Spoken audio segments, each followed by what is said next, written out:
What's up mga suki? Magandang araw po sa ating lahat. Mainit-init pa pong balita dahil si ex-senador Bong Revilla ay kusang sumuko sa kasong malversation. I-watch na lang po natin mga suki itong bidyong ito kung ano po yung masasabi nyo. Parang wala natang bisa yung anting-anting ni ex-senador Bong Revilla sa kanyang kasong malversation mga suki. I-watch na lang po natin mga suki itong bidyong ito at pakicomment po kung ano po yung masasabi nyo sa kanyang pagboluntaryong pagsuko mga suki. Pakicomment po kung ano po yung pahayag nyo sa ganitong sitwasyon ngayon ni ex-senador Bong Revilla. I-watch po natin mga suki. Voluntaryong sumuko sa PNP si dating Senador Bong Revilla kasunod po ng paglalabas ng Sandigan Bayan ng arrest warrant laban sa kanya at sa 6 niyang kapwa-akusado. Kaugnay po yan ng kasong malversation na nag-ugat sa Ghost Flood Control Project sa Pandi, Bulacan. Nasa frontline na balitang yan si Hannibal Talete.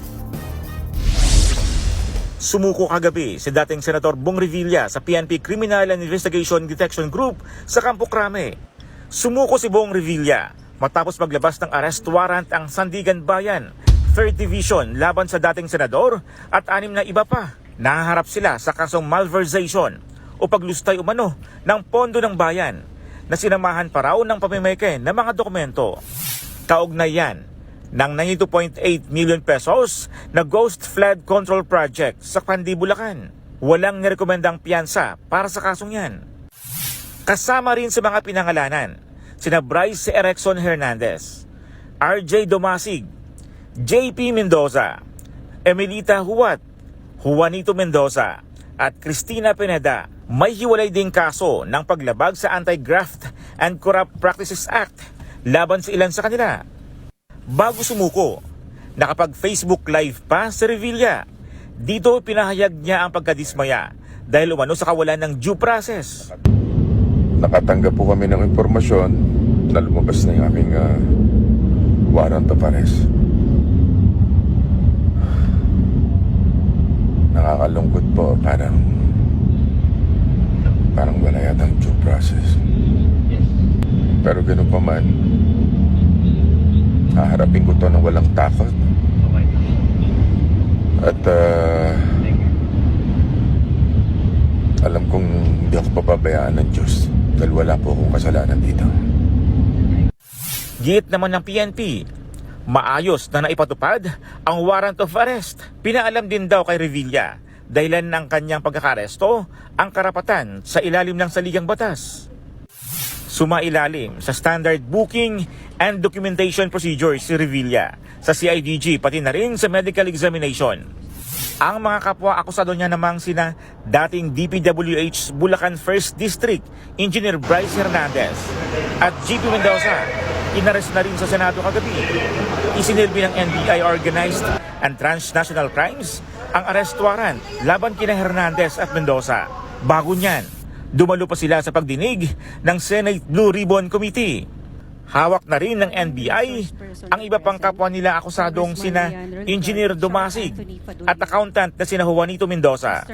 Sumailalim na rin sila sa booking procedure at medical check-up sa NBI kagabi. Ngayong araw naman, inaasahang dadalin sila sa Sandigan Bayan para sa return of warrant. Ang Sandigan Bayan na raw ang magdidesisyon kung saan i-detain ang dalawa habang hinihintay ang kanilang paglilitis.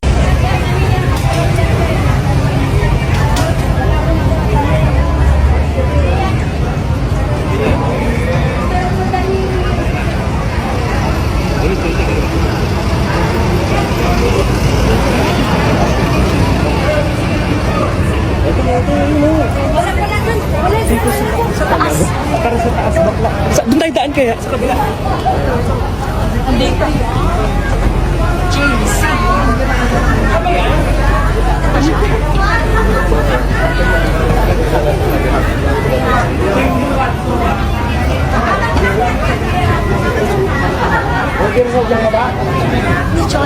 Si Secretary Remuli nandito. Hi, Sec! Sec! Opo! Sec!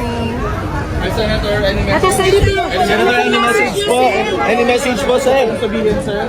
May gusto po ba kayo? Saglit pa. Makikiram po. Makikiram na po.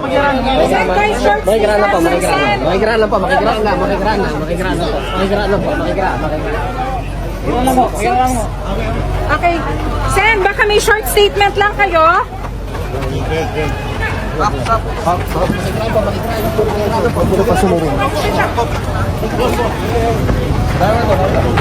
Okay.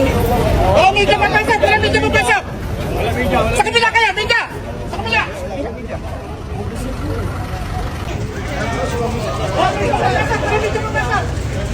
Sa kabila kaya, Binja!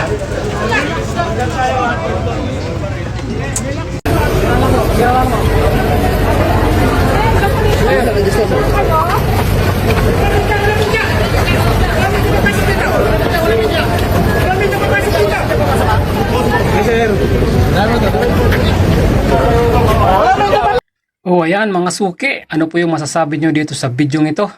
Pakicomment naman po mga suki at sana po maging maayos po ang lahat. Ingat po tayo lagi mga suki. Masalam.